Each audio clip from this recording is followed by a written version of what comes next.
Hey, this is Sid Vicious, and I'm fixing to do a shoot interview with the Hannibal TV. Before you went into professional wrestling, what sports did you play as a kid?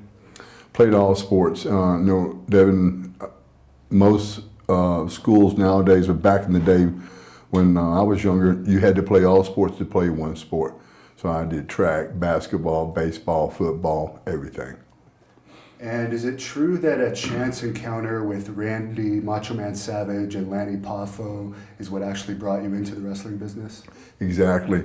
I can't remember when it was or exactly how old it was, but Memphis, a lot of people remember when the USFL kicked up years and years ago. Yeah. Well, Memphis had a team called the Memphis Showboats, and they had a tryout, and I made it all the way to the last cut.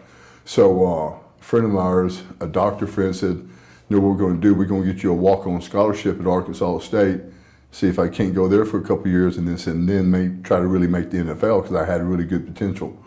Well, during that time, my wife was pregnant, and this is when the Memphis territory was really hot. Had everyone, like you just said, Randy Savage, Lanny Poffo, Harley Davidson, which was Hillbilly Jim, just on and on and on. And so they asked me, is this a strange coincidence? There was a guy in the area who was a promoter for Eddie Bond, and Eddie Bond was a country music singer that also was friends with Lawler. He said, he met me at a Friday's restaurant. He said, "Man, I want you to get in wrestling." And I never really gave the guy another thought, but he kept calling. Took me down to the Coliseum, Mid-South Coliseum, and introduced me to Guy Coffey, who ran everything for Lawler and them. So Randy Savage and those guys at the gym said, "We saw you at the Coliseum a couple weeks ago. Get away from that guy, and we'll get you with somebody who won't put you in the wrong direction." So I weighed it out, and I had a wife, had a kid coming on the way. They said, "Man, you could be making money right away." And the money was comparable to what I would have made as an offensive lineman in the NFL at the time. So I said, "Hey, let me go for that." And Randy Savage and those guys didn't want to talk me into it. And I'll never forget one of the bits of advice that Hillbilly Jim gave me. He said, "Sid, you're a big guy." He said, "This business is fake." He said, "So don't care about winning and losing." He goes, "When they ask me to lose, I go, what do you want me to do? Trip as I'm walking into the ring?" He says, "Because two things. One, you'll get paid, and there's a chance you really might get a future if they trust you." And I took that as one of the things I remembered. And Lanny Poffo is a pretty unusual guy. Do you have any stories about how strange he can be at times? Well, Devin, all the stories are all going to come back to one story, and that's him able to perform oral sex on himself. I can honestly say I never saw it. I did see Virgil do that one time. He actually, Virgil got fired for doing that. He was working the Memphis territory, yeah. And he did it in front of Jarrett, and they fired him right away. So that doesn't always help you. Speaking of Jarrett, what did you think of him? He's very controversial at times. I think Jerry's he also gave me some advice one time that stuck with me. I think he was we all know he was a bad payoff person.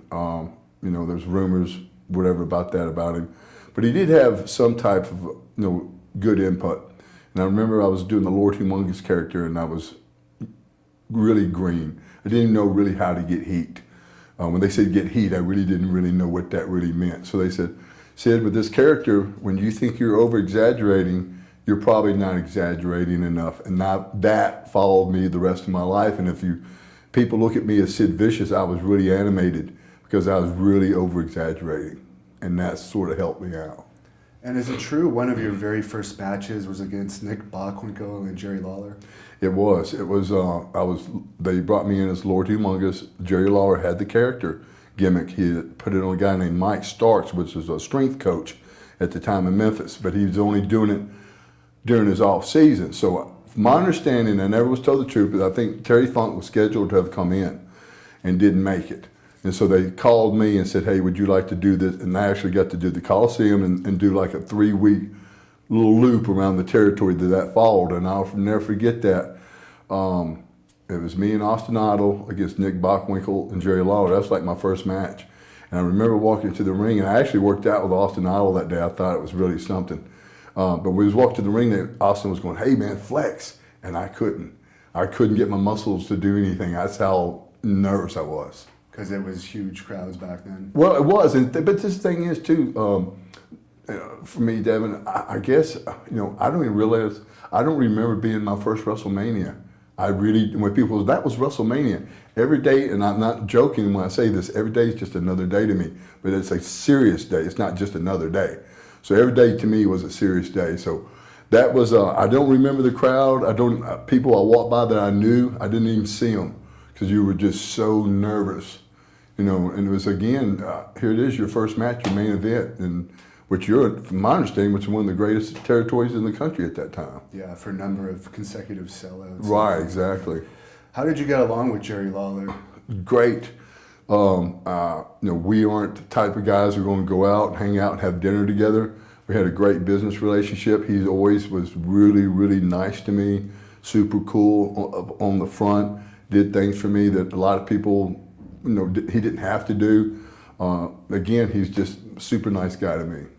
And is it true that you were originally considered for the Vader character in New Japan Pro Wrestling? No, what happened on that, what I was considered for and what I'd already been put in place to take over, and that was Bruiser Brody's place. Okay. Actually, it was New Japan. They brought me over 4 weeks early, just to work the dojos and watch tapes of Bruiser Brody. And I did the exact same thing they told me to do. And I went through the audience like King Kong Godzilla. I was beating up, you could, at that time, I don't know if you still can, you could hit, fans with chairs and stuff. Yeah. So that's what I did. It was just like Godzilla. I was running through the fans, beating them up. And the whole gimmick there was, I was main event every night, and Inoki was first match. He had to work himself up to me the last night of the tour. So actually I was there to take Bruiser Brody's place because he had already passed away, and that when it wasn't Vader. And you worked in World Class Championship Wrestling for a while. Was Brody still around at that time, or was that after? It was, I think he was still around a little bit, but this is the thing about World Class. At that particular time, Jarrett and them were buying it out, and they went from World Class to Global, if everybody will remember that story. So when I went down there, it was still World Class. I got to work with Kerry Von Erich, and this is a true story. He did an interview with Pro Wrestling Illustrated with Bill Apter, and he said it, and it was in the magazine. It was the toughest opponent I ever had. And believe it or not, that little thing like that got to Jim Barnett, and some pictures Bill Apter took of me. And I was in Japan, matter of fact, when they saw the pictures when I came back, this is when I got my job with them. Okay. And how were the Von Erichs? Did they have their problems back then? This is the thing is, Kerry Von Erich was one of the nicest people you ever met in your life, and a gentleman, okay? His brother, the only one I met was Kevin, and this guy was, I don't know, he was just, in my opinion, wasn't all there. He didn't have a lot to say and stuff like that. Now, I realized too, with Kerry, we know Kerry had his problems, his demons at that time. This is a true story, and I hate even saying this, but I remember the first time I met him, this is before we actually worked together, it was at TV in Memphis, and he looked at me, came to me and says, "Hey man, Kerry Von Erich." I said, "Sid Vicious." He goes, "You and I are gonna make some money one day." He goes, "You know what the dressing room is?" And I told him. So like the third time he come and asked me that, first I'm thinking this is a joke, but it wasn't a joke. He was being serious. And me and him and Paul Diamond were on the road one time. We were staying in Boston. And I asked Kerry, I said, "Man, is there any way that maybe we could talk to Vince and get him to put you on the road with me, and maybe I could help you come off some of this stuff?" I didn't say come off, maybe we could just ride together. And he said, "Sid, I quit doing drugs last night," and he didn't. Right. And this is one other story I want to say about the Von Erichs, and I'll be finished with it. When he passed away, I went to the Sport Tournament and did a free show. Drove myself free for there. I was working with WCW. I took a weekend off to go there to do the show for Mike Davis to benefit. This is a true story. This is what I know everybody who was there knew what happened. Well, again, I drove myself there, paid my own room, working for free, and Kevin Von Erich and his father held the show up for $2,000. Now, what sense does that make? Yeah. It was a benefit for them, for Kerry, and I was so mad. But I went ahead and did it. What am I going to do? But that's what happened on that Von Erich story. And you mentioned around the WCCW time, you started using the name Sid Vicious. Where did that come from? Well, what it was is I was doing the Lord Humongous character in Continental, and that's when I first got my first deal with Japan. They didn't like the Lord Humongous character, so they said, "What about something else?" And so as I was a kid, believe it or not, I was sort of a real laid back and shy kid. I'd gone on vacation one time overseas. When I came back, all my friends had got me a shirt with Mickey Mouse on it and had Sid Vicious, the punk rock singer, and that's what they were calling me. So I thought about maybe I'll call myself that. So I got my hair really, really short and put some of that grease in it and slicked it back. And then when I came to Memphis from Continental, that's when I started the Sid Vicious character. And how did you end up getting signed by WCW? It was a lucky story. I had come back from Japan. I was working for Memphis, and this is the real story. All right, WCW and Eddie Gilbert, which is my godsend in this world. He's one of pretty much everything in the world. Where I'm at today is because of Eddie Gilbert. Eddie Gilbert was booking WCW, and they were in Memphis. Well, I was in Japan at the time. A guy named Ken Wayne had went there to try to get a job, and they said, "Man, we don't have a job for you, but we're trying to get in touch with Sid," because I didn't have a telephone at the time. So, Ken Wayne went back and told Jarrett, and hey, Sid says to go to WCW, and I didn't even know I was getting a chance. Well, they shorted my money. I mean, really bad, to where I had a guarantee. It wasn't much, but it was enough to make, pay bills. So I went to him. I said, "Hey, man, I can't work for this." So I quit that Saturday morning at TV, and I'm thinking, what a stupid mistake. I should have not quit, because the Japanese office was mad at me because they didn't have a place to come take pictures of me. So one day I was going to my father-in-law's car lot, and he said, "Man, some guy named Eddie Gilbert called here looking for you." I went, "What?" I called back right away. He said, "Sid, Eddie," and because Eddie was a booker in the Continental, where I was Lord Humongous. And he said, "How about a tryout?" And I get chill bumps thinking about it. I said, "You better believe I love a tryout." The rest is history. Who was running WCW at that time? Eddie Gilbert. He was the booker. He's the booker. Kevin Sullivan. There was a cast of them, but Eddie was mostly in charge. What did you think of Kevin Sullivan? I think Kevin's a nice guy, but the thing is, Devin, I'm more of a disciplinarian type of person, and that's why I worked for people like Ole and got along with him. I didn't mind the cussing, but with Kevin, this is the thing is, and it worked out for me a lot of times. But for instance, true story. One time, me and Rick Steiner was in a tag match against Perry Saturn and Chris Benoit or Dean Malenko or whatever. And this is Kevin's idea, which I have no fault with it, but he just says, "You guys know what to do. Just beat him up." Well, I don't mind that, but I really would have liked to had some structure there. And I like Kevin. Don't get me wrong, but he wasn't a person with a lot of structure. Okay. Is it true you were originally supposed to be a singles wrestler and you ended up in the Skyscrapers team? Well, that's what they said. This is what they told me. They told Danny Spivey this in the very beginning. Because again, even at that point, I was still pretty green and not a lot of maturity. So they said, "This is your deal. We're going to put you with Danny Spivey until you get mature, until you get better, and then we're going to put you in the singles." And that was known from the beginning. And there's a lot of stories about how tough Danny Spivey was. Did you ever witness any of his exploits like that? No, not at all. Danny was a really nice, easygoing guy. The thing is, Devin, you've been around this business a long time too. A lot of those folklore heroes we hear about, there was not a lot of heroism about it. And probably the reputation wasn't warranted either. There wasn't a lot of reputation. And I don't know if Danny beat anybody up to have gotten the reputation to be the tough guy that everybody thought he was. And you had Teddy Long as your manager as the Skyscrapers. How was that? And what did you think of him getting in the WWE Hall of Fame this year? Teddy, of course, I like Teddy. He was back then you got to realize, I was not a very good talker at the time. It was great to have someone to do the talking for you. As Lord Humongous, I didn't do any talking. Bruno was my manager during that run. And so it was great, that was still funny stuff. They called him the Peanut Head. And we were still having fun. And two, I realized at the time that this doesn't really count. I'm just getting myself ready for my future. So I didn't want a manager, but it was okay to have it. And are you surprised that they put him in the WWE Hall of Fame before you? Well, no, and I'm going to tell you why. Because they also put the Rock and Roll Express in there this year. And I didn't see that, but I heard that they both were so coked out of their minds that they couldn't even talk or look over on a piece of paper. Now that Hall of Fame thing, and I'm going to get in trouble for saying this, but I've already said this 1,000,000 times, it really doesn't mean anything anymore. Again, if they're going to induct someone like that, they've not called me and asked me, but if you're going to induct the Rock and Roll Express who never worked your territory and they're in that kind of physical state when they did that, tells you that whole deal is a joke. And what were your matches like with the Road Warriors?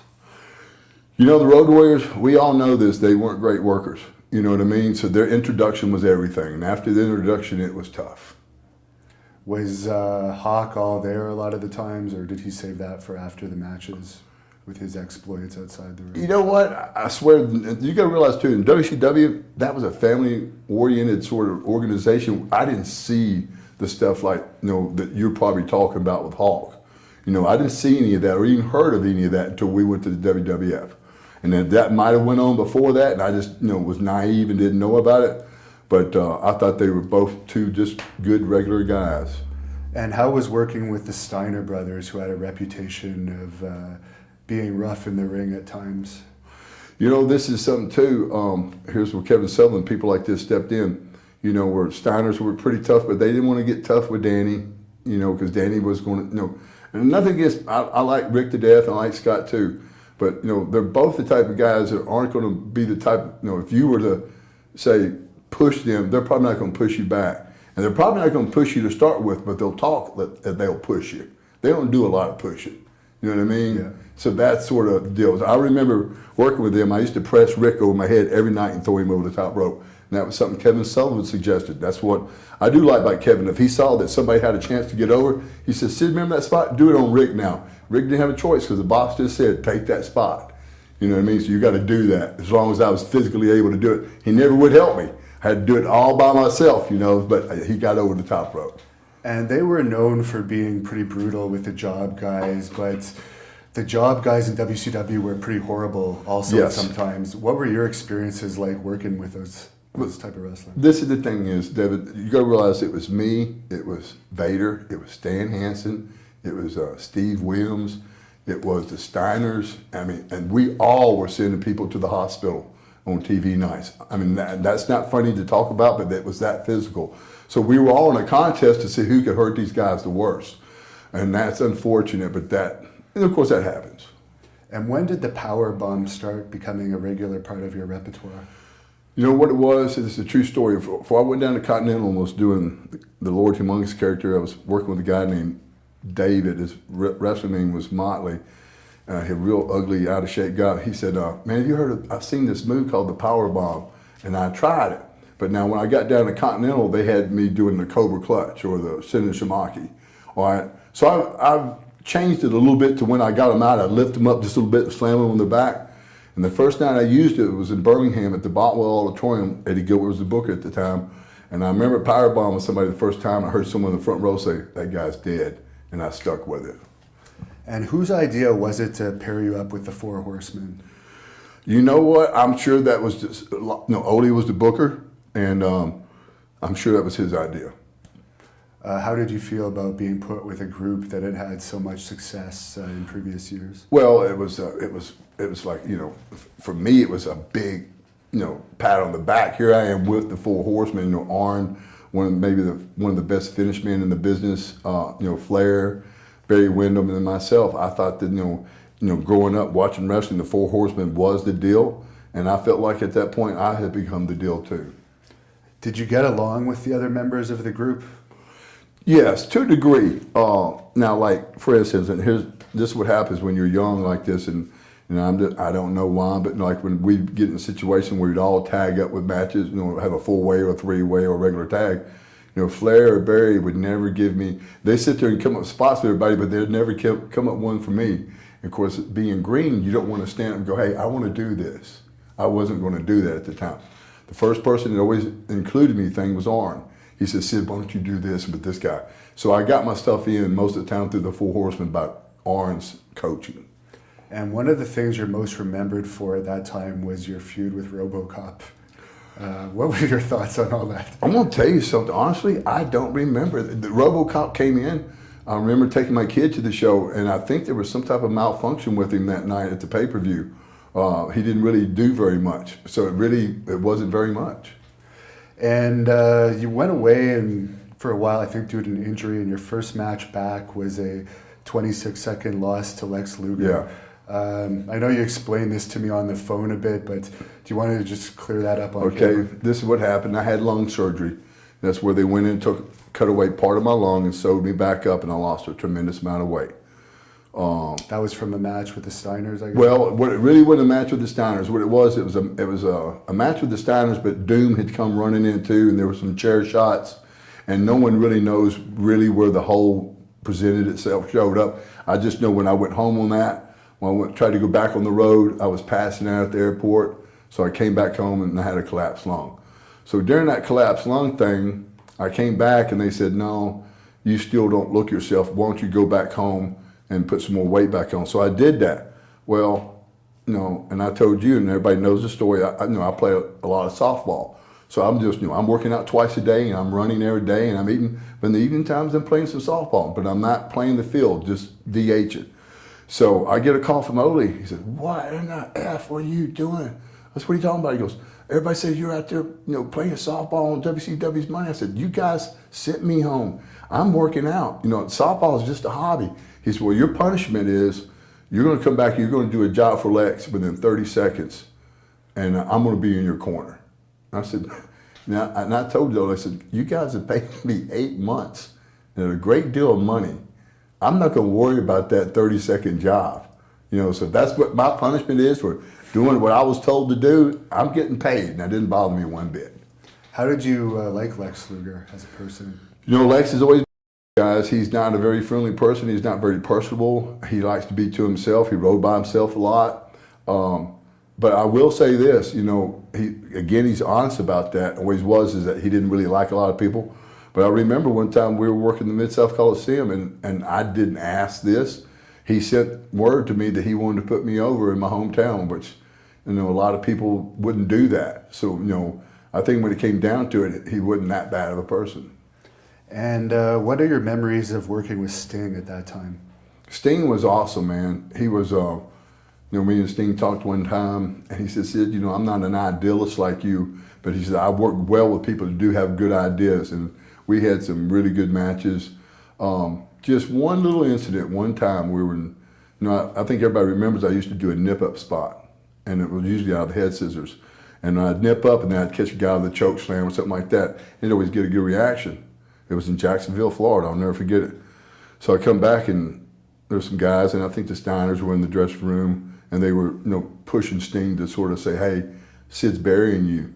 And I said, and I come in, and Sting goes, hey, man, you're burying me. And I said, no, Steve, I'm not burying you. I said, we do that spot all the time. I said, what's happened is you let these guys get in your ass, and now they're making you feel bad about that. So don't let these guys get you beat up.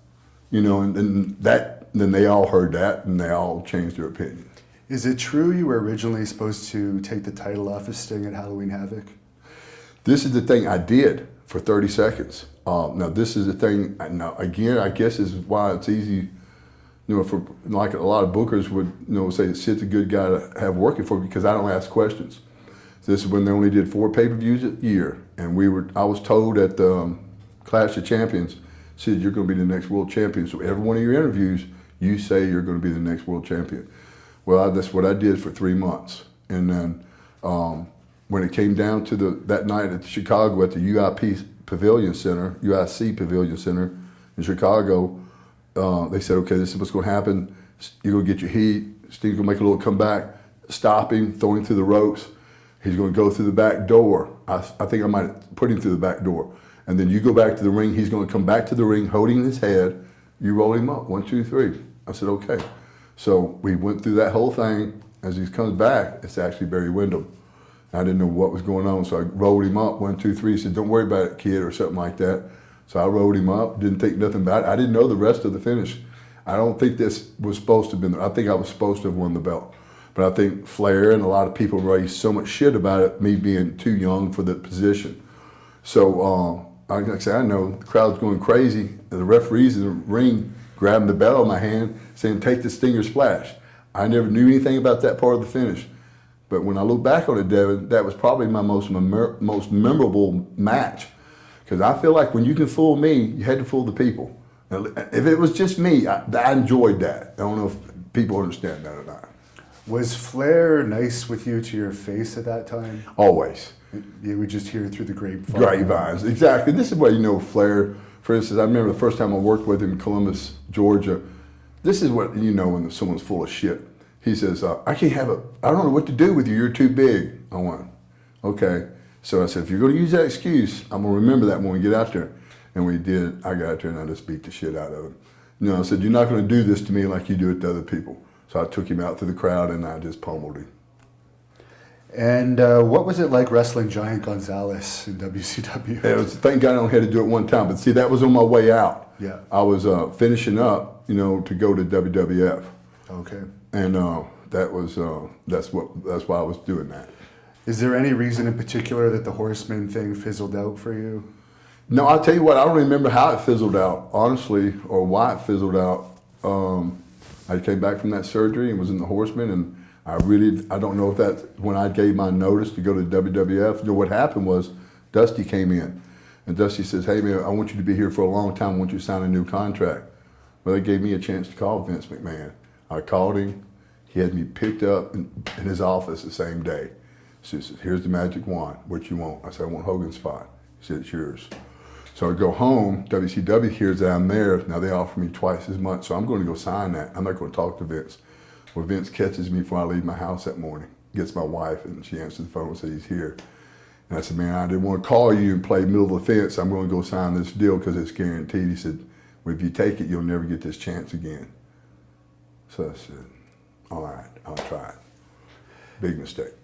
And WWE, I'm not sure if this happened during your first or second WCW run, but there's a lot of stories out there about the squeegee thing with you and Brian Pillman. Mm-hmm. Was that during your first or second run? That's actually when I was in the WWF. Oh, okay. What it was, I had tore my bicep that night in Orlando, Florida, and I had left my car at the Hojo's that everybody stayed at. I'm sitting there talking to them, and actually that night, Magnum TA, and they were trying to talk me into coming back to WCW.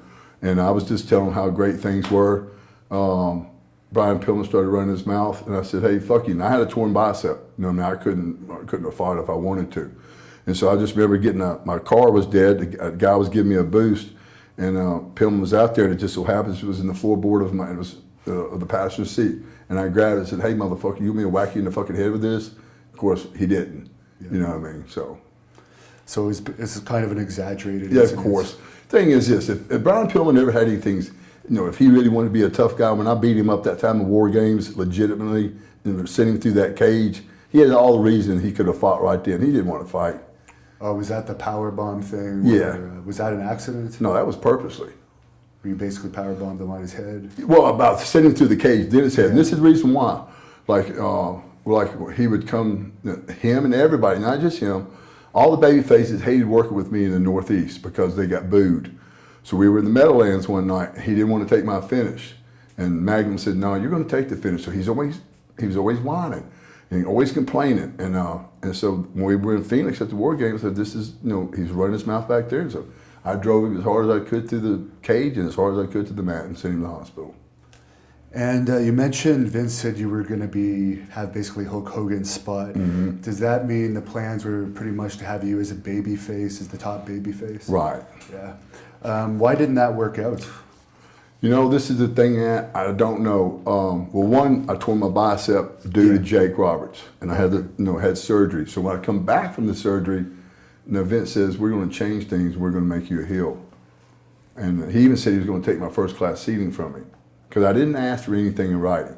So I told Vince, just like I'm sitting right here, I said, Vince, if you take one thing away from me, I won't be here. That simple. So I think when people talk to him that forward, he doesn't like that kind of stuff. And you debuted, of course, as a babyface, but they gave you a bunch of untelevised matches before they debuted. Was that just to get... Well, the thing was this, Devin, not to cut you off. Yeah. I was only going to do TVs and pay-per-views for 1 year. And after WrestleMania, I was going to start house shows. And that would have been the first time they ever done that. And that would have been a really cool deal. But again, this is what happens in the WWF. So when the Warrior wanted more money at SummerSlam 90, I think. I'm trying to think what or building, 91. what building it was, but I remember Madison Square Garden. Madison Square Garden. So Vince says, and I knew this. He says, when Warrior comes back through the curtain, he's going to get fired, and you're going to start back. You're going to take his place the next day. You know, I'm thinking, hold on, man. This isn't what I was promised. You know what I mean? So that's, again, you know, unfortunately, things like that happen. You just have to step up and play ball. What was the heat like on Lawler backstage that day? You know what? Honestly, I don't remember. No, it happened so quick. When I got back there, he was already gone, you know. You ended up having some matches with him, too, when he returned. That's when I quit. Yeah. And this is what happened. This is the thing was, all right, so after Warrior comes back, that's when Vince says, we're going to make you the biggest heel this business has ever seen. I've got an idea what being a heel is, okay? So the very first night was in Baltimore. I was working with the Warrior, and this was the things that the agent said, clothesline, clothesline. No, the Warrior was telling me this, clothesline, get up, shake the ropes, and clothesline, clothesline. I said, no, Jim, this is how it's going to work. You'll come in, I'll stop you, duck my clothesline, you give me one, and then I'll powder. You know what I mean? So then the finish was, I was the powerbomb kick, he was going to kick out, we was going to go into a DQ or something. So I told the agents right then, I said, now, if he kicks out of this tonight, you better have, you know, I know they had phones. I said, you better get in touch with Vince. Because if we get the same finish tomorrow night will be my last night. You know, just that clear. And the next night was the Boston Gardens. So they came back to me. I said, guys, I told you clearly yesterday, if this is the same finish, now I'm going to do this match and this finish tonight, but don't call me tomorrow because you're not going to get me. And that's what happened. And I'm jumping around a bit here, but during this run in WWE, you faced The Undertaker a lot with The Undertaker as a heel, and you defeated him all the times. Any memories of those matches? They were always good. Mark and I always worked really well together. You know, it just, you know, I never thought something like that coffin match could have been something so simple. Get in that thing and you be the one underneath, and when the coffin raises back open, you're the one on top, the people go crazy, you win. It was just a lot of fun working with The Undertaker.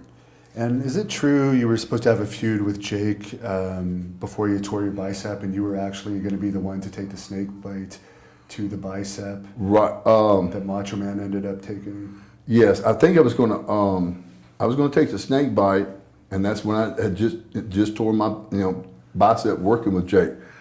I'm not sure how it went, but I was supposed to take the snake bite for Savage and have really be protecting him, and then Savage took the snake bite. Were you going to be comfortable with that? You know what? Honestly, I don't know. They say those snakes' teeth aren't that big, you know. So I mean, I'm not scared of snakes. I don't know if I'd be ever comfortable with that, but no, if that's what it would have done. Now at Royal Rumble '92, when you were eliminated by Hulk Hogan in a scuffle, I understand that the crowd reaction in the building was actually cheering you over Hogan, right. And supposedly they dubbed over it in the Coliseum video release. That was in New York, New Albany. Yeah. And that's when I gave my notice that night, and this is a true story.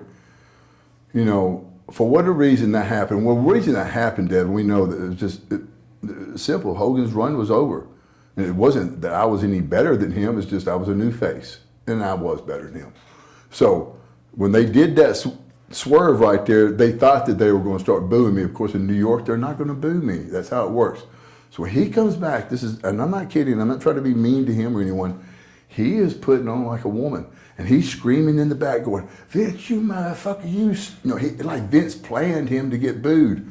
And so this and that, and I went to Vince's office, I said, Vince, I can't work in a place where a grown man acts like this.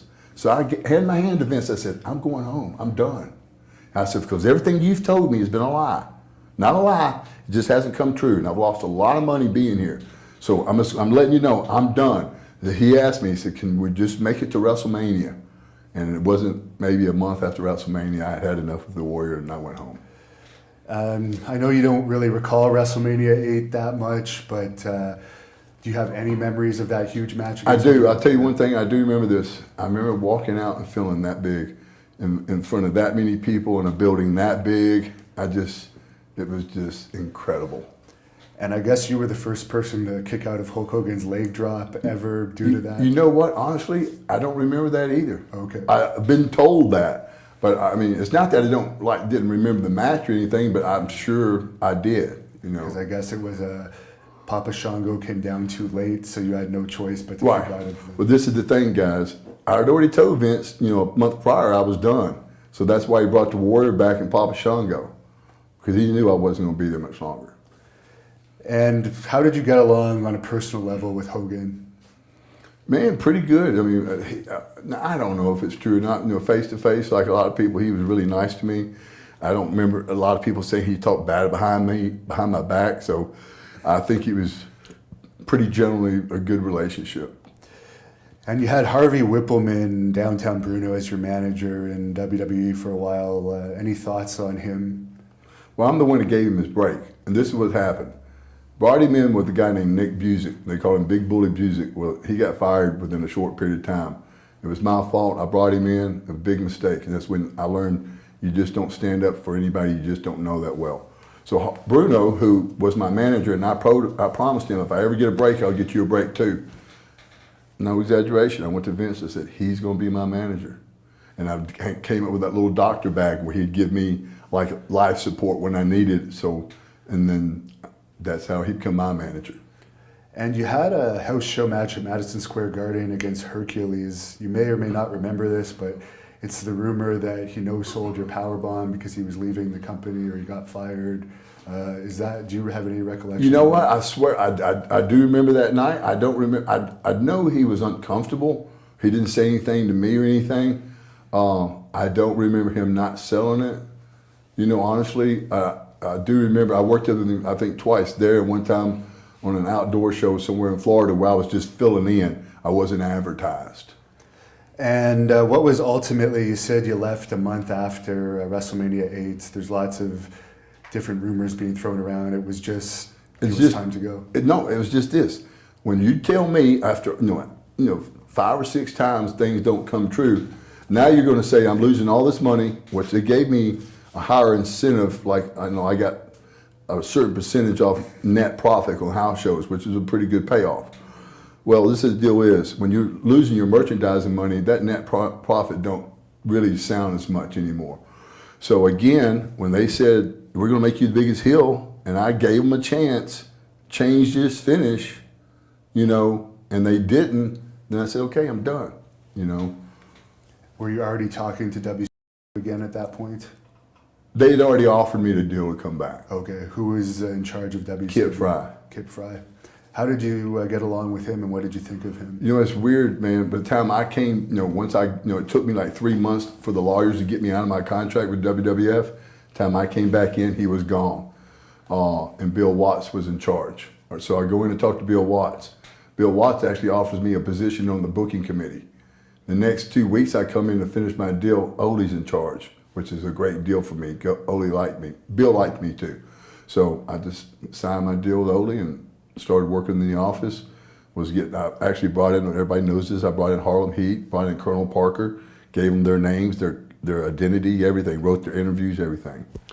What about teaming with Vader in WCW? How did you like that? That was a lot of fun. It was a lot of fun. And you were there for the infamous Shockmaster incident. Oh yeah, and this thing is too, and you can ask everybody who was there, I called that. Earlier that day, they were doing the construction to knock out the wall, there was a 2x4 on the floor. And I told those guys, I said, don't y'all think you need to have the carpenter, just notch out this 2x4? They said it's not going to be a problem. And if you remember, when he fell through that wall, me and Harlem Heat were standing out there, and I couldn't stop myself. I didn't know they could hear me. I was cussing. I said, I fucking told you that was going to happen. And because there's beeps. Exactly, because I told them that was going to happen before it happened. How did you control your laughter at that point? I couldn't. You couldn't control anything. That's what I'm saying. And is it true that you were supposed to win the world title from Vader if it wasn't for the incident that occurred with Arn Anderson? Yes, I was told that they were going. This is when we had Ole first. Had Dusty in charge. Then you had Ole in charge, and then you had Eric Bischoff in charge, and then Dusty was the one saying Vader's going to put the belt on me. Now, Vader told us a long version of that incident. Could you sum up what happened there? Man, this is the thing is, Vader wasn't even there. He was in the lobby. He claimed he basically stuck his thumb inside you. He might have. I doubt that too. I don't remember that. I don't really remember because it happened so fast. This is what happened. We got into an argument while we were all waiting on our food in the bar. We thought it was coming there. It was actually going to our rooms. It got brought up, what's wrong with the business? And everybody said, and I said it out loud, I said, Flair just needs to, not worry about his job. He's got his job. We all got guaranteed money. Just step back and let somebody else, go forward. You're not getting a pay cut. So Arn got upset and hit me in the head with a beer bottle. And so, of course, everybody started breaking up the fight. And then we had security there. So as I'm going to my room, the security from Charlotte, his name was Doug something, I can't remember. Doug Dillinger. So they were all out there, and here Arn, now he cracks a beer bottle and he tries to stab me with it. I went, no, motherfucker, this ain't gonna happen. So I go to my room, there's a chair in there, and I tear off an arm off of it. So I'm gonna go back and whack him in the head with it. When I get down there's nobody in the hallway now. So I knock on the door, I hear Arn stumbling around. I actually think I hear him fall. And I said, he's too drunk, he's never. So I take the arm and I toss it the opposite way I'm going. And as soon as I turn, I hear the door open. And I turn around and he starts going after me. He comes on to me, he gets it close. I don't really realize if that's when he stabs me in the stomach. When he does, I just, one time, he drops. When he drops, his feet are my feet. And now, out of my peripheral vision, I see the scissors fall at our feet. And he's not, I didn't knock him out, just not enough to knock him off of me to the ground. And he had the scissors first, right? He had the scissors first. Now, he lunges for the scissors the second time. And this time, I give him first. And then I stab him back. Because at that point, you're thinking it's a life or death. Well, it is a life or death. I mean, I know I got stabbed 3 times here in my face and once here. But I'll be honest with you, I never realized I was stabbed. I never knew it until when Tuco Scorpio said, I guess it was him, he says, hey man, you're killing dude. And I had got Arn by the back of the neck and I'm stabbing him everywhere. And hitting him with also, not just stabbing him, but hitting him as well. And then it hits me, I'm standing over him, I'm going, motherfucker, what's going on here? So I take the scissors and I threw him as far away as I could from both of us. So I said, he's hurt, man. So I reached over to grab him. When I did, blood comes out of me, it hits the wall. Now I realize I'm stabbed as well. So that's when I go to the lobby, and that's where Vader is. Okay.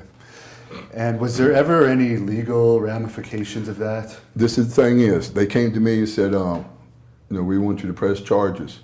I said, no, I'm not going to press charges. And then they came back the next day, tried to give me a press charges. I said, you know what? I mean, I'm messed up, and I know he's messed up, so I'm not going to press charges. And then they said to me, he didn't have a scratch on him. I said, hold on a minute. That can't be true, but maybe possible. So I said, okay, yeah, I'm going to press charges. So they go back and get the paperwork to come back. Well, that night, the nurse comes in my room, and I said something. I said, well, she said, how are you doing? I said, okay. She said, well, your friend's not doing okay. I went, really? I said, these cops just told me that he didn't have a scratch on him. So I walked down the hall, looked in his room, and he was messed up. So when they came the next morning, I said, I'm not signing that, okay? But this is how life is. So when I get back home, Arn sues me. So I had to put a $20,000 retainer with a lawyer in Charlotte, which he never got a nickel of.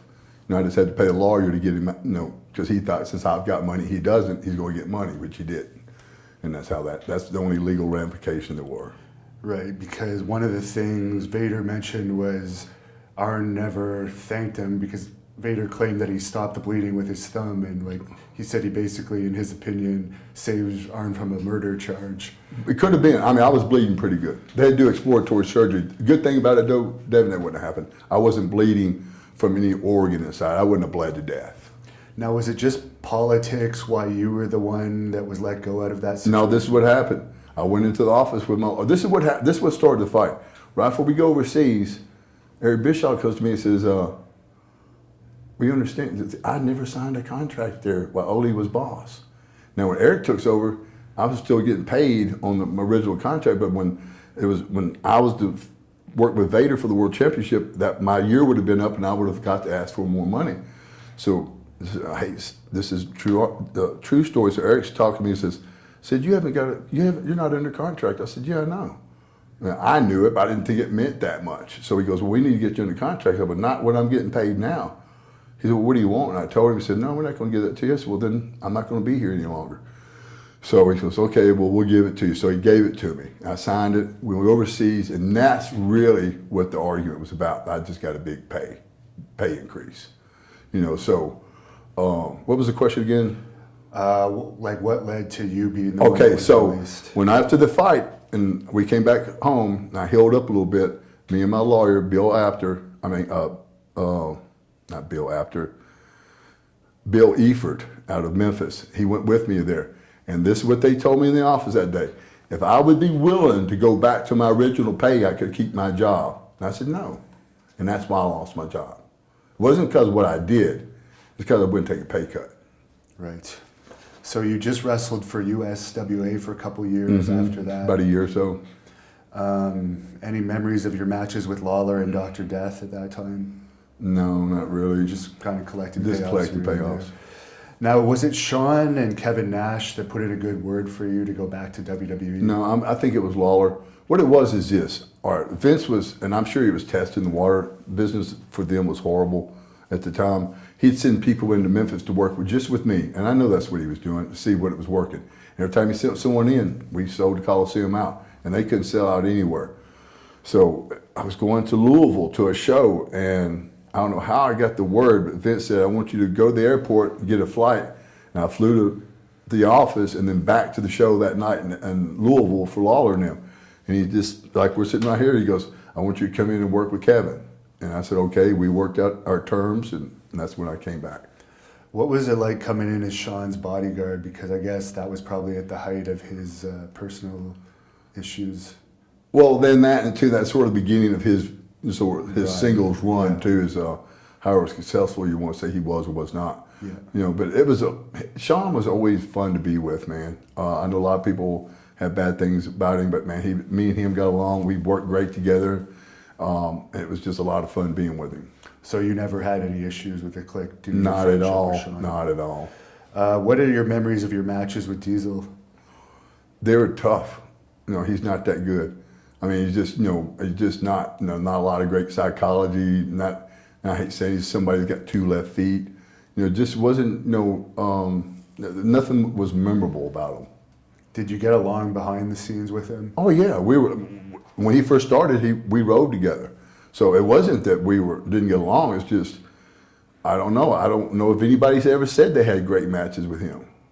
That would have been when he was in WCW when he started. You were right. Right, he was doing that Master Blaster gimmick. Right. And your matches with Shawn Michaels and your title victories, any memories of that? Just the thing about Shawn, say for instance, sometimes we'd be put in tough situations, and one of them was a 3-way, was me, him, and Brett. And I think this is the first time those 3-way matches came out. And talking to Brett was like, talking like the Ultimate Warrior, like there was 3 people in the room, Brett, himself, and someone else. And we're sitting there, me and Shawn's like, is this guy serious? So Shawn would look at me and just go, remember that? Remember what we did? I go, yeah. And so me and Shawn go out there and make it look like $1 million, and then Brett was pretty much lost. So Shawn was like that too. If you wanted to be a jerk, he could be a jerk too. But if you were willing to work with him, he's willing to work with you. So how was Brett as a personality behind the scenes? Because he comes off like quite an arrogant person. He is. He's arrogant. No, I don't think he was arrogant in the beginning. When I first met him as a tag team guy, he wasn't that arrogant. But when he got his pushes of singles, he became arrogant. But this is the thing is, and I was talking to someone about this today. When people don't realize, when Brett was on top, they couldn't sell out of high school. And people didn't get paid in there sometimes for months at a time. And that's when he was on top and Diesel was on top. The business could have never been that bad, and probably never was that bad before. And do you think WWE did the right thing with the whole Montreal screw job angle? This is what happened, from my understanding, is that, Brett came in, and I don't know how much he was getting, but they just told him, we can't pay you what we're paying you. So they said, hey, we'll set it up where you can go to WCW and make all the money you want, or you can take what we're offering you. So, this is the thing is, when you don't want to do business, and somebody's setting it up to where you can go make as much money as you want, and all they're asking you to do is drop their belt to someone in their territory, that's not that much to ask. So if from my understanding, he didn't want to do it and wasn't going to do it, and then finally they set it up where they had to do it, Now, you suffered a neck injury during this run, and then you ended up coming back as the Ultimate Warrior's replacement. What did you think of the way the Warrior handled himself then, and what did they tell you when you came back? You know, it's funny. It seems like that was my whole career with the WWF.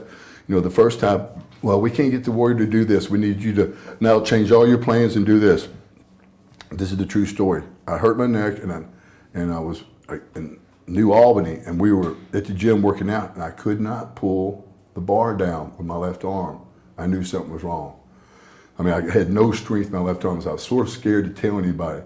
So the next morning when everybody went to the gym, I just went home. I knew I was messed up. Went to the hospital, went to the doctor, and they said I had a situation where I had a bulging disc was touching my spinal cord, and one more blow, I could be paralyzed. So I quit. You know, I didn't tell them, but I quit, and I got a job with a company out of Fresno, California called Custom Chemicides. And I was a farmer before I wrestled, so this was give me a chance to go back to my farming roots. So that's what I was doing. And one Saturday morning, I come in from an event with the farmers down in Mississippi, and my housekeeper goes, "Man, some guy named Vince McMahon's calling here." And what it was, truthfully, when we weren't getting paid, I told JJ and Vince, I said, if I don't get $1,000 every week, I'm not coming back on the road because I'm not going to be paying out of my pocket. So the whole year I was off, they kept sending me that $1,000. So that was a nice little income on top of my new income that wasn't, you know, like wrestling money.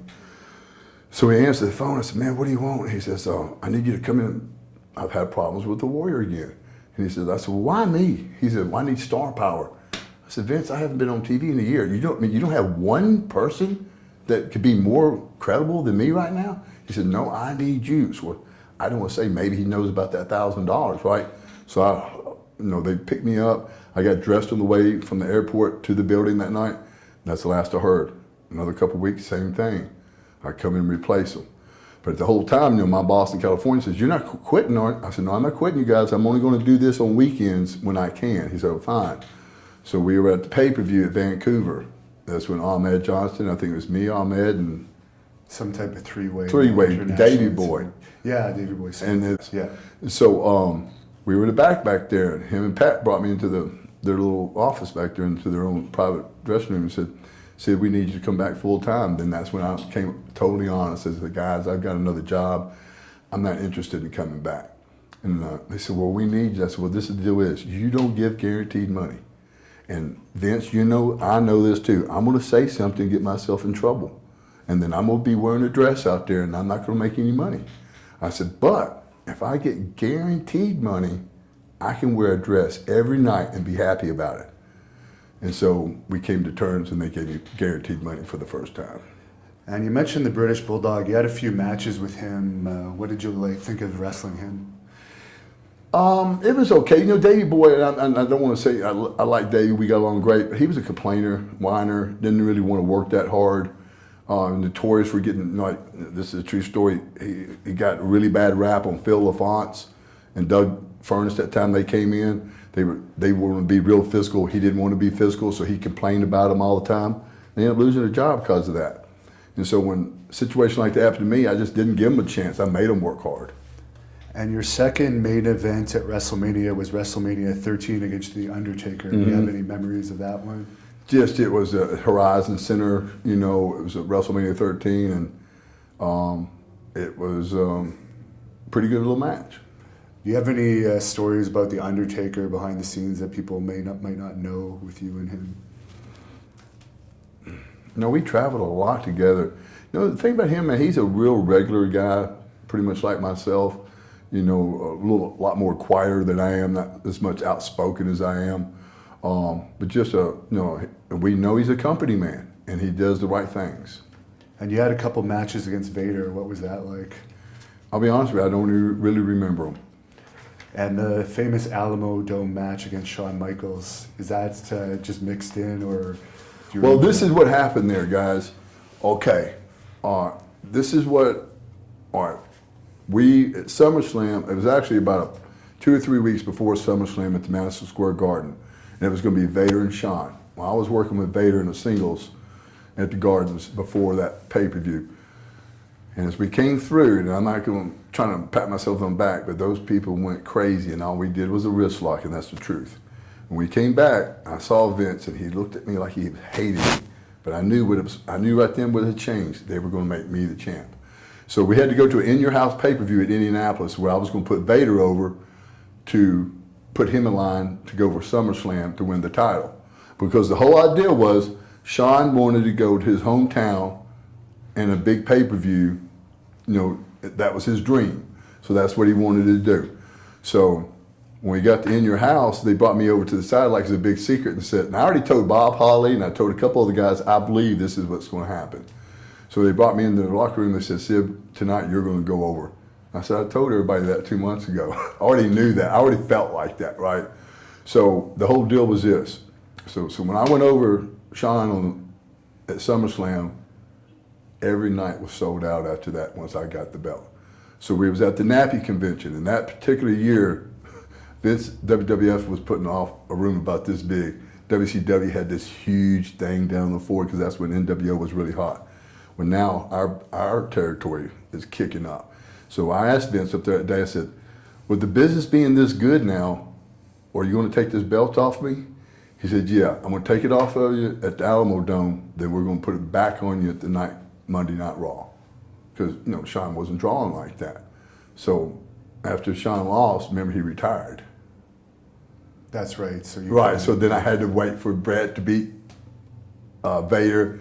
Then I beat Bret at In Your House in Miami. And what led to you leaving again after that run?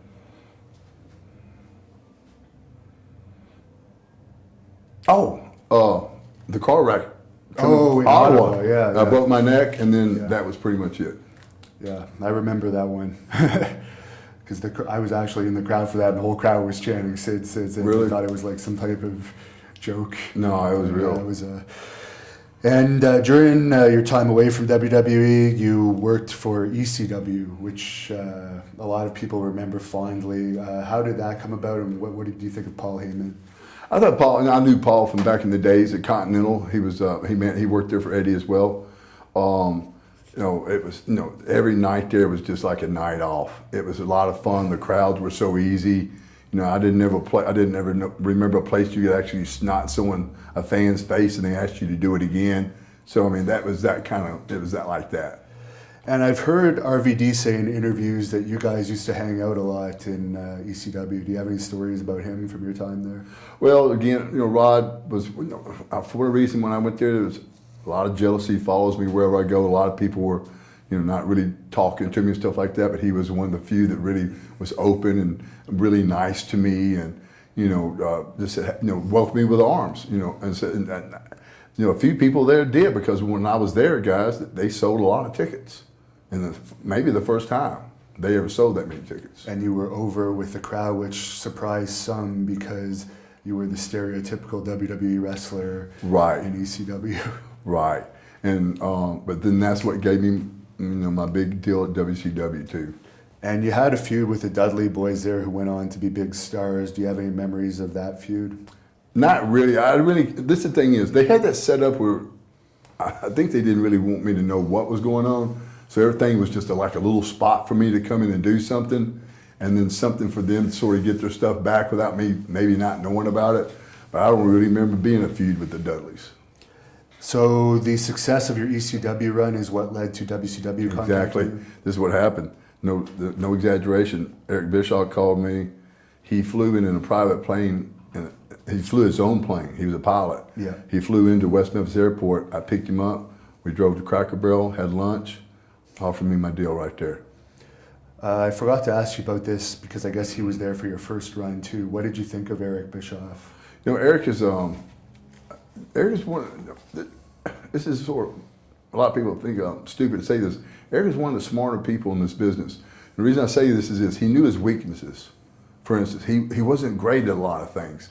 So he put people that were pretty good in positions to do good things. And then two, he had all the money in the world under Ted Turner. And he also, I think, has been honest enough to admit that whole NWO thing was he never dreamed that was going to happen. That was just a mistake. And the reason that happened, Devin, is this. When you pretend to take someone from another territory and bring them to another existing territory, that's heat, okay? But what happens when that thing runs its course, you're left with nothing but baby faces. You don't have any heels. So when that thing died, and I predicted this, it fell. And when they fell, they sold out. And you were paired with Randy Savage when you returned to WCW. What was that like? It was pretty cool. You know, at this time, Randy, I don't know, maybe living his character too much all the time. I never forget one time, we'd been up all night at Monday Nitro, and then we was doing some vignette where Randy was getting Gorgeous George back from Kevin Nash. Now it went to like 4 or 5 in the morning, so I'm getting taken from this shooting on site to my rental car, which is now at 6 in the morning. I'm just going to get to the airport just to get home, and this is my memory of it. So Randy's saying, "Hey baby, come over here." She goes, "Randy, don't start that." "Oh, what is it? You with Kevin Nash? You really love Kevin Nash, Big Sexy?" And I was thinking, oh, come on, not at 5 in the morning. I don't want to hear a fake love quarrel, you know. But Randy, I think at that point was living Randy Savage too much. Why do you think he died so young? Just a combination of a lot of things. That's something, Devin, I'm not a doctor. I can't tell you, but it could run in his family. Devin, this is the thing is, there's a lot of people died, similar causes. A lot of them just in their sleep. Unfortunately, I think he was leaving a red light or driving. Yeah. But still, there's these cases of people's hearts stopping, for no reason, either when they're asleep or when they're driving or whatever. And there's been so many of them, Devin, and if you would count them up, and this would have been in any other business, baseball, football, anything else, it'd be a congressional act right now about this, but there's not, because this is a carnival. That's why. And you had a feud with Goldberg in WCW when Goldberg was at his peak. What was that like? It was a lot of fun because it was easy. It was a night off. He was over like you can't believe. When you're working with a baby face as a heel, it makes it easy for you. But and I like Bill a lot. But this is the thing is, I think that's why That's why he had such a short run in the WWF the first time. I was riding with him to the Palace in Detroit, and I'll never forget, he said, "Sid, if I could just go another year without anybody kicking out of my jackhammer, I'll be okay." I want to say, Bill, no. If you can find somebody that can kick out of your jackhammer, then you're going to draw money. He didn't see it like that. And Bill's a great guy and everything, but I think he was so much a kid at heart that sort of was his downfall. And are you surprised that his recent WWE run was so successful? No, I'm not surprised at all, because he left when he was still over. You know what I mean? And I guess for whatever reason, why they did that was already a big deal because of the toy deal. So, and I think, not to cut you off, I'm surprised that they didn't do more of it. But why do you think they didn't? I guess because he was paying him a lot of money. No, not able to do it. Trust me, he's a good guy, but he's not that great at wrestling. And I'm sure, I just know, I know Vince and them. I'm sure he said something privately to Vince says, "Man, this guy's not all here." You know what I mean? For some reason, he quit. We was told because they were blaming him for the business being so bad.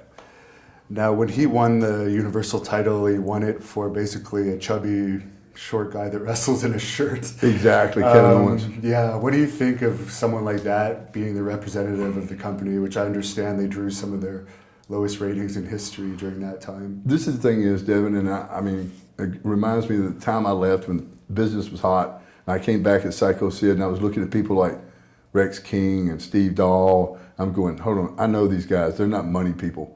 What's going on? When I got there, I saw business was that bad. I hate saying it, but I see people like Kevin Owens and this Yakamura guy and these other people like this. When I see that, and I'm going, business has got to be bad. Or they're at a point that they don't care. That's the only thing I know. And you had some historical matches, I guess, for bizarre reasons with Chris Benoit with the WCW title change just before he left the company. What was the whole deal with that? Simple. Chris, Perry Saturn, Dean Malenko, and Shane Douglas, they were starting up a petition in the locker room, trying to get everybody to sign it to say, let's get rid of Kevin Sullivan and bring back Vince Russo, because Vince Russo was making stars of a lot of undernamed people that weren't going to ever be stars. So I remember them coming to me, Terry Taylor at the gym that day, he goes, "Well, we're going to put Chris over you today, and he's going to take the belt." I said, "I don't care. I don't think it's a good decision, but it don't bother me at all." So during the match, when they're going over, they came to me and said, Sid, when he puts that crossface on you, we want you to slip your leg under the bottom rope. I didn't know why. I just did what I was asked. So then as soon as we came to the curtains, they fired him, you know. And I don't know why they did that to fire him, but they did. As soon as they fired him, and then Kevin Nash put it back on me the following night on Monday Night Nitro. It's probably one of the dumbest booking decisions in history. It probably was, for sure. What was he like outside the ring, and did you have any premonitions that he may have had a dark side to him? No. I'm going to tell you something, man. Chris Benoit, to me, I'll never forget it. After it happened, I was in my front yard mowing, and I was sitting there going, man, what a gentleman Chris was. Then it hit me. He's not a gentleman, he's a monster. Now, Devin, this is just totally my opinion. You know, I'm going to go by what everybody was saying. Texas, he was sending to Javo and stuff like that. All right, we know at that time, if you got sent to ECW from Raw to SmackDown, you were getting your notice, okay? And that's what it looked like for him. Now, we got to remember, too, Chris had 3, 4, or 5 tryouts with Vince and never made it. You know, now, let's just look at the circumstance. He's married another man's wife in the business, which is taboo. You know, he's about to lose his job. He's overextended himself. And the word depression is right there. I think his wife had a restraining order against him at some point. There was some police stuff going on as well. Oh, was it? Yeah, there was some marital issues. Well, see, think about that. So now here it is. You know you're about to lose your job. Your wife's threatening to leave you. You got a kid. You know, and Chris was a quiet guy. I don't know if that had anything to do with it. But it was just too much for one person. And that's what, guys, it's just, the business does that to people. And you might not go out and commit mass murder, but you either overdose yourself from depression, or you do things to yourself that affects your family, you lose your wife. Depression's linked there, guys. The killing of the child is probably the worst thing that happened there. Not to say the killing of the wife was forgivable. No, both were horrible. And Vince Russo, I guess you were there, and some of the time he was in charge. What were your dealings with him like? You know, I knew Vince Russo from the days that he was a magazine person at WWF. Always liked Vince Russo and stuff like that. I never forget the time they had me doing an interview in Little Rock, Arkansas, which sort of was my hometown. And it was something like, you ain't what I was or you was. It was something, I couldn't even state what it said. It was only like 3 or 4 words, but it didn't make any sense. Excuse me. And when I did it in front of everybody, I get people calling me today, what was it you said? Well, I was told to say that. And again, Vince Russo, Ed Ferrara and them, if you were there, you would have had to swear to I swore to myself that this was sabotage, that nobody could have been that stupid, you know, that dumb. I mean, I still believe it was. And you worked with Jeff Jarrett a little bit in WCW. Any thoughts on that? He's horrible. You know, he's not that great of a worker. He's I don't know, not a great deal of psychology. I don't know if he didn't like me or whatever, but we didn't have great matches. And your feud with Scott Steiner, a lot of people remember. What was he like backstage at that point? And obviously the terrible injury that happened to you. Now that injury was just it was just a freak accident. But this is the thing about Scott. You know, I think you hit on it earlier. You know, Scott wasn't ever a great wrestler. Never had a great mind for the business. But I'll never forget one time he was working with a guy called The Wall. I think Wall's name was Jerry Tootie, which is a really strange name. Passed away now. He passed away. He was trying to talk to Scott about the match that night. And Jerry was a big guy like myself, but he was just like, man, Scott's just an angry dude. I mean, this is the thing is, if this is a guy running, you know, you got your champ, you can't have guys working with him not able to talk to him. And Scott really thought that that was appealing.